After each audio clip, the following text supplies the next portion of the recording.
Sophie Orange, bonjour. Vous êtes docteur en sociologie, maître de conférence à l'UFR Sociologie de l'Université de Nantes. Comment avez-vous eu connaissance de l'enquête conditions de vie des étudiants de l'OVE?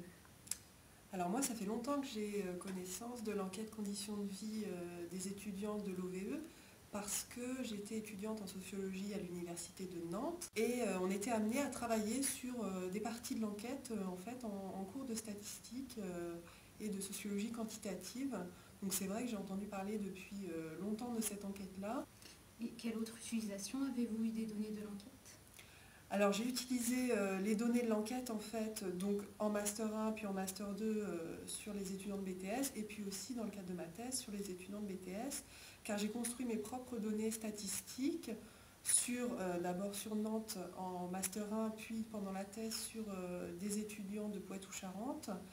Et ces données de l'OVE en fait m'ont permis d'avoir un cadrage national en fait sur les conditions d'études des étudiants et permettait de contrôler un petit peu les résultats que j'avais sur des étudiants circonscrits à la région Poitou-Charentes.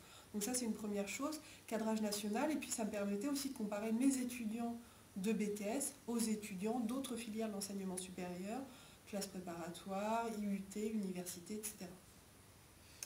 En quoi l'enquête conditions de vie des étudiants se distingue-t-elle des autres enquêtes sur les étudiants? Alors l'enquête conditions de vie sur les étudiants a l'intérêt, je trouve, alors double intérêt. D'abord, il y a plusieurs phases dans cette enquête, ce qui permet de comparer dans le temps, historiquement, en fait, les résultats. Et je trouve que c'est très intéressant pour pouvoir un petit peu relativiser certains discours qu'on peut entendre à l'heure actuelle sur les étudiants ne lisent plus, les étudiants n'écrivent plus, etc.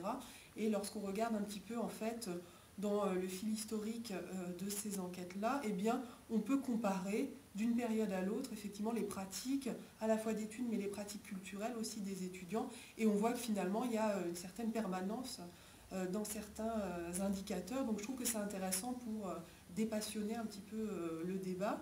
Ce qui est intéressant aussi dans cette enquête, c'est la couverture assez large, en fait, du champ des études supérieures, notamment depuis l'intégration de certaines filières comme les écoles de commerce, par exemple, ou les écoles d'ingénieurs, où on a vraiment une définition au sens large de l'enseignement supérieur qui n'est pas seulement limité aux universités, comme c'est souvent le cas dans les médias, par exemple. Selon vous, quel est l'intérêt de l'enquête pour les étudiants eux-mêmes? Alors pour les étudiants eux-mêmes, l'intérêt de l'enquête, c'est que c'est eux-mêmes qui participent de leur propre définition, c'est-à-dire que par rapport à ce que je disais tout à l'heure, contre une définition en négatif parfois des étudiants, là on a vraiment une définition en positif des étudiants, en plein et par eux-mêmes. C'est-à-dire qu'on ne parle pas pour eux, c'est eux-mêmes qui participent à l'élaboration des données sur la connaissance de leur propre population. Donc ça, je pense que c'est extrêmement important.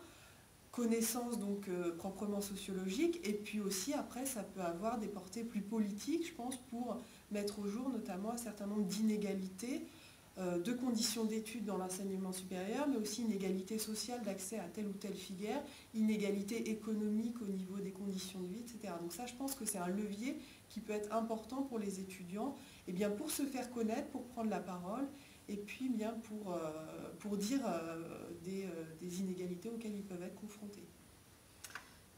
Merci beaucoup Sophie Orange d'avoir accepté de répondre à nos questions. Merci.